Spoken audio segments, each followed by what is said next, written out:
My channel SB editor. और आज मैं आप लोगों को माय हार्टलेस प्रोफेसर का वन शॉट का पार्ट 2 बताऊंगी। चलिए स्टोरी स्टार्ट करते हैं। मैं आप लोगों को एक बात बता दूं, आपको पहले पार्ट में जंकुक बिल्कुल भी हार्टलेस नहीं लगा होगा, बट ऐसा नहीं है। जंकुक बहुत ज़्यादा हार्टलेस है, ते के लिए नहीं तो अदर के लिए। चलिए स्टोरी स्टार्ट करते हैं। यहाँ पर देखो, उसके डैड के बारे में कुछ नहीं पता था और नहीं उसकी मॉम को, लेकिन हमारी कुकी को सब पता होता है क्योंकि उसने उसकी पूरी कुंडली निकाल ली थी एक दिन में। इस तरीके से उसके डैड को वो सुधारना चाहता था, उसे ये बताना चाहता था कि उसकी बच्ची कितनी ज़्यादा प्रॉब्लम में है उनकी वजह से। लेकिन शायद शंकुक शोकी उसके डैड का नेचर नहीं जानता। यहाँ पर वो कई के सामने उसके डैड की रियलिटी लाना चाहता है। शंकुक जब अपने क्लासरूम में स्टडी कराने जाता है तभी देखता है कि ते फिर से उसे इग्नोर कर रही है, और करे भी क्यों ना, क्योंकि उसे बिल्कुल नहीं पसंद है कि उसकी स्टडी के बीच में कोई आए। आखिर उसके भी ड्रीम्स हैं और इसी तरीके से वो अपनी स्टडी कंप्लीट करती है। शंकुक शोकी पढ़ा रहा था तभी लिसा क्लास में एंटर होती है। ये प्रोफेसर होती है। वो कहती है कि क्या शंकुक मैं तुमसे कुछ बात कर सकती हूँ। शंकुक का कोल्ड एक्सप्रेशन रहता है और कहता है कि गेट लॉस। शंकुक किस तरीके की लाइन सुन के सभी शॉक हो जाते क्योंकि अक्सर वो स्वीट तरीके से ही बात करता है, बट इस तरीके से हार्डलेस उसे किसी ने भी नहीं देखा था।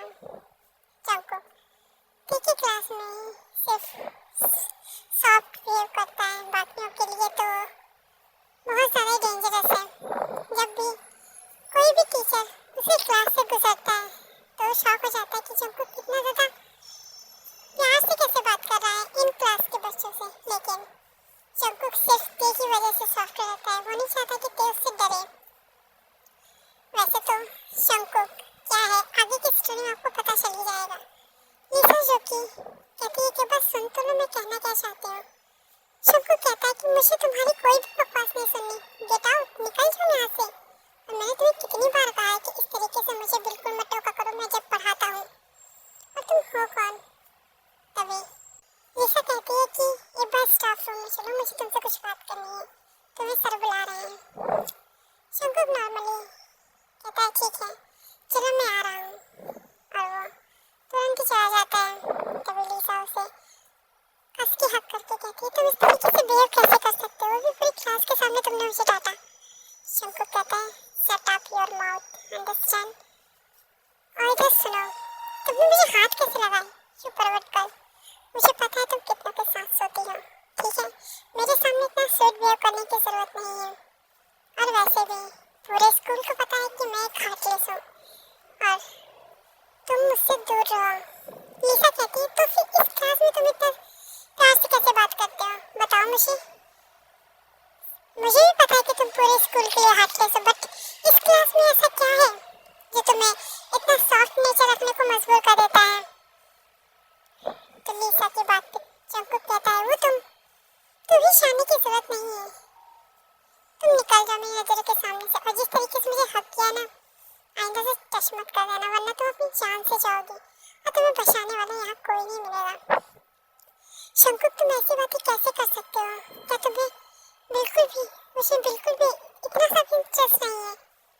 शंकुक कहता है हाँ, एक स्टेप गर्ल के लिए मैं इंटरेस्ट क्यों ही रखूँगा जो 4 जगह मुँह मार के आई है और मुझे बता रही है कि वो उसमें इंटरेस्ट रखूँ। वैसे भी आज तक मैंने कभी किसी लड़की को टच नहीं किया, पता है क्यों?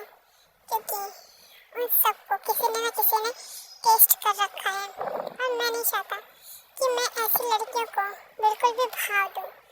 और तुमसे मिलने से पहले ही मुझे पता चल गया था तुम कैसी हो, क्योंकि तुम जिस लड़के के साथ रोज सोती हो ना, वो और कोई नहीं मेरा दोस्त ही है। और जिस तरीके से तुम उससे बातें करती हो और मेरे सामने आके एक बहुत ज़्यादा स्वीट गर्ल बनती हो, तो मैं तुम्हें बता दूँ मेरे सामने इस तरीके का बिहेव बिल्कुल मत किया करो, मुझे बहुत ज़्यादा घिन आती तुमसे। तो ये शक्ल देख के ही ना मुझे बाकी सब कुछ याद आ जाता है जो भी तुमने उस लड़के के साथ किया। अब पता है एक इंटरेस्टिंग बात, क्योंकि उसे भी तुमने कोई इंटरेस्ट नहीं है। उसने मुझे वीडियो भेजा था तुम्हारा कि मैं तुम्हारी इस बॉडी से दूर रहूं, क्योंकि उसे भी पता है कि मेरा टेस्ट कैसा है और तुम कैसे टेस्ट की हो। मेरा दोस्त इतना लॉयल है मेरे लिए कि वो मुझे किसी भी पर्वत दल के आगे जाने ही नहीं देगा, और तुम जैसी लड़कियों को ना वो भी यूज करके ही छोड़ देगा। लिसा जो कि इसकी बात पे तुरंत ही अपने बॉयफ्रेंड को कॉल लगा के उससे ये सब पूछती है, तो फिर जंकुक का दोस्त कहता है यस, और वैसे भी तुमने सोच कैसे लिया कि तुम, क्योंकि मेरे से भी पहले बहुतों के साथ घूमी हो, फिरी हो, रातें बिताई हो, मैं तुम्हें अपने घर पे अपनी माँ की बहू बना के लेके जाऊंगा, बिल्कुल नहीं। और वैसे भी मेरा मन भर गया तुमसे, तो तुम किसी और को ढूंढ लो। वैसे भी तुम तो चेंज करती रहती हो अपने पैर की तरह। बस इतना बोलना था। लिसा गोला हो जाती जब कुछ किस माँ कहता है आइंदा से मुझे टच मत करना। और उसने क्या कहा तुम्हें उसने क्या कहा, जिस तरीके से तुम पैर चेंज करते, उस तरीके से तुम लड़के चेंज करते हो। वाह व्हाट अ जोक, कितना अच्छी तरीके से उसने तुम्हें तुम्हारी जगह दिखा दी। आखिर में मान गया, मेरा ही दोस्त है ना, संगति का असर हो गया शायद। इस तरीके से वो अब प्रिंसिपल का ऑफिस चला जाता है। यहाँ पे उसको सर ने बुलाया ही नहीं होता है। जंकुक कहता है कि क्या आपने सर मुझे बुलाया, तो प्रिंसिपल कहता है ऐसा नहीं है बेटा, मैंने तुम्हें नहीं बुलाया है, और वैसे भी मुझे नहीं पता कि तुम इतने स्वीट बिहेव कैसे करते हो उस क्लास में, लेकिन एक बात याद रखना, वहाँ पर एक टॉपर है जो कि बहुत ज़्यादा प्रॉब्लम में है। वैसे भी मुझे नहीं पता कि वो कैसे कब इतनी ज़्यादा मेरी बेटी की तरह मुझे लगने लगी। मुझे वो तुम्हारे लिए बहुत ज़्यादा पसंद है। वैसे भी तुम अपनी फैमिली से दूर आए हो, अपने प्रॉपर्टी को छोड़ कर आए हो क्योंकि तुम्हें कुछ बनना है। तो मैं चाहता हूँ कि तुम उसे उसकी लाइफ में प्यार दो जिसकी उसे ज़रूरत है। उसकी मॉम से मैंने बात कर ली है और वो तुम्हें पसंद कर चुकी है। अब देखो, तुम्हें मनाना है कि तुम उसे कैसे अपने प्यार में लाओगे। क्या तुम्हें मेरी बात समझ में आ रही है? क्या तुम एग्री हो इस बात से? शंकु कहता है कि मैं ट्राई करूँगा, लेकिन उससे पहले उसे कुछ बनना है, तब वो शादी करेगी शायद, पता नहीं। तो फिर प्रिंसिपल कहता है ऐसा कुछ नहीं है, उसे एक सच्चे प्यार की ज़रूरत है जो उसे प्रोटेक्ट करे हर चीज़ से, क्योंकि उसे यहाँ बुली करने वाले बहुत हैं। वो एक मिडिल क्लास फैमिली से है, उसके पास बिल्कुल भी पैसे नहीं। अगर तुम शादी कर लोगे तो शायद उससे थोड़ी मदद हो जाए। यहाँ पे जंकुक भी हामी भर देता है और बहुत ज़्यादा ही वो अंदर से खुश होता है। यहाँ पर तेकी मॉम जो कि प्रिंसिपल ऑफिस में ही होती है, वो जंकुक को देख के कहती है कि तुम बहुत ज़्यादा ही अच्छे हो, तुम बहुत ज़्यादा हैंडसम हो, मेरी बेटी को शायद तुम पसंद हो। और इस तरीके से वो उसके सर पे हाथ रखती है। जंकुक उनसे कहता है कि मैं कोशिश करूँगा आपकी बेटी को अपने प्यार में लाने की, लेकिन मैं इस तरीके से ज़बरदस्ती नहीं कर सकता अगर उसे बिल्कुल भी मैं पसंद नहीं हूँ तो। फिर तेरी मॉम कहती है तुम्हारी प्रॉब्लम है, वैसे भी मुझे तुम्हें अपने दामाद के रूप में चाहिए। तुम मेरी बेटी को अपने प्यार के जाल में किस तरीके से फंसाओगे, क्या करोगे मुझे नहीं पता, बट मेरी बेटी की हस्बैंड तुम ही बनोगे। तेरी मॉम का ये कॉन्फिडेंस देख के जंकुक बहुत ज़्यादा स्माइल करता है और कहता है कि मॉम ऐसी ही बात है तो मैं आपको एक बहुत ही बड़ा सच बताऊंगा जिससे आपको शायद झटका लगे, शायद थोड़ी प्रॉब्लम हो, लेकिन उसे जल्दी ही मैं आपके सामने लाऊंगा। जंकुक इस तरीके से बोलकर स्टाफ रूम से बाहर जाता है। यहाँ पर लिसा ने सारी बातें सुन ली होती है, उसके तो खून ही खोल गया होता है कि जंकुक इस वजह से उस क्लास में शॉर्ट बिहेव करता है, क्योंकि वहाँ पे इम्तिहान है जो कि टॉपर है। उसे बहुत अच्छी तरीके से पता है कि वो एक खूबसूरत लड़की है जिसके लिए यहाँ पे लड़के मरते रहते हैं, लेकिन वो किसी को भी भाव नहीं देती है।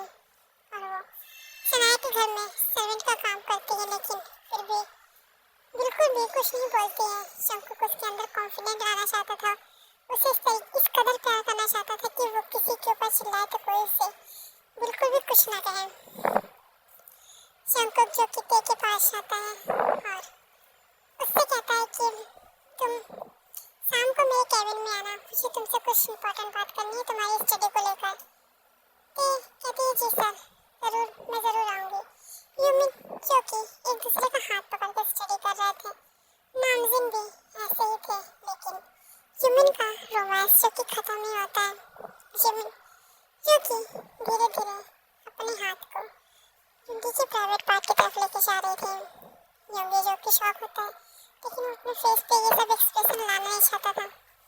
यूमिन जो कि वहाँ पे से पिंच करती है युंगी जो कि हार्ड हो रहा था। यूमिन अब उसके प्राइवेट पार्ट को टच करती है जो कि थोड़ा सा ऊपर हो चुका था।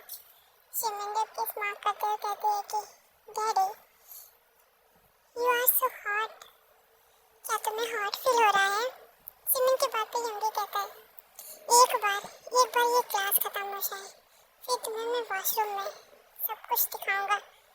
सारे तारे जमीन पे आ जाएंगे तुम्हारे, बस एक बार ये क्लास खत्म हो जाए। यूमिन क्योंकि कहती है कि वो तारे तो मुझे भी देखने हैं, बहुत ज़्यादा अच्छे होते हैं, और वैसे भी मैं तुम्हारे साथ कितनी बार इंटीमेट हो चुकी हूँ, लेकिन तुम अभी भी सेम फर्स्ट टाइम की तरह ही करते हो, और मुझे बहुत ज़्यादा अच्छा लगता है और तुम्हें हार्ट करना मेरा सबसे फेवरेट वर्क है। तो फिर क्लास में बैठे बैठे मैं तुम्हारी हार्टनेस बढ़ाती हूँ, जिससे तुम मुझे बहुत ज़्यादा प्यार करते हो। क्या चाहिए और मुझे बस तुम्हारा प्यार ही तो चाहिए। यूमिन की बात पे युंगी स्माइल करता कहता कि बस बेबी वेट एंड वॉच, यहाँ पर जल्दी से बेल बज जाती है। यूमिन क्योंकि तुरंत वॉशरूम में जाते हैं। ये वॉशरूम जो कि बहुत ज़्यादा ही बड़ा होता है। यूमिन जो कि उस वॉशरूम में जाके अपना रोमांस कंटिन्यू करते हैं।